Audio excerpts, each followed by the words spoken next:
ভারত পাকিস্তান প্রতিবেশী দুই দেশের মাঝে বিরাজ করছে উত্তপ্ত পরিস্থিতি। যে কোনো মুহূর্তে বেজে উঠতে পারে যুদ্ধের দামামা। এমন পরিস্থিতিতে চীনের পর এবার দ্বিধাহীনভাবেই পাকিস্তানের পাশে দাঁড়ানোর ঘোষণা দিয়েছে তুরস্ক ও চীনের সামরিক সহায়তায় শক্তিশালী হচ্ছে পাকিস্তান। ভারতের সাথে সম্ভাব্য যুদ্ধের আশঙ্কা ঘিরে পাকিস্তানের সরাসরি অস্ত্র যোগান দিচ্ছে তুরস্ক।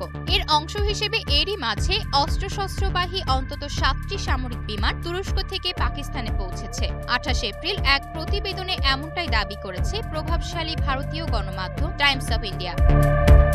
অন্যদিকে রেডিও পাকিস্তানের বরাতে দ্য ডন প্রকাশিত প্রতিবেদনে বলা হয়, পাকিস্তানের পররাষ্ট্রমন্ত্রী শাহ মোহাম্মদ কুরাইশির সঙ্গে ফোন আলাপে সহানুভূতি জানিয়ে তাদের সমর্থনের কথা জানিয়েছেন তুরস্কের পররাষ্ট্রমন্ত্রী মাওলুদ জাইদ আওগালু।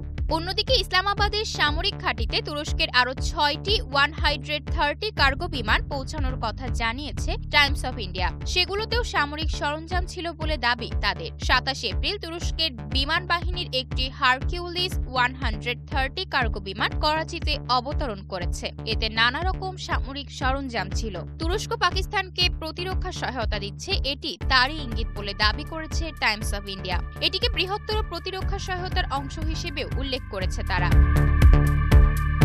ভারত অধিকৃত কাশ্মীরের পেহেলগামে হামলার ঘটনা ঘিরে দিল্লি ও ইসলামাবাদের উত্তেজনার প্রেক্ষাপটেই তুরস্ক এমন পদক্ষেপ নিল বলে অভিমত ভারতীয় মিডিয়ার। এদিকে ভারতের সাথে যুদ্ধ হলে পাকিস্তানের পক্ষে লড়াই করার ঘোষণা দিয়েছে খালিস্তানপন্থী শিখ জনগোষ্ঠীর নেতা গুরুপতওয়ান্তু সিং পান্নু। পাকিস্তানে হামলার জন্য ভারতীয় কোনো সেনাই পাঞ্জাব পার হওয়ার সুযোগ পাবে না বলেও হুঁশিয়ারি দিয়েছেন তিনি।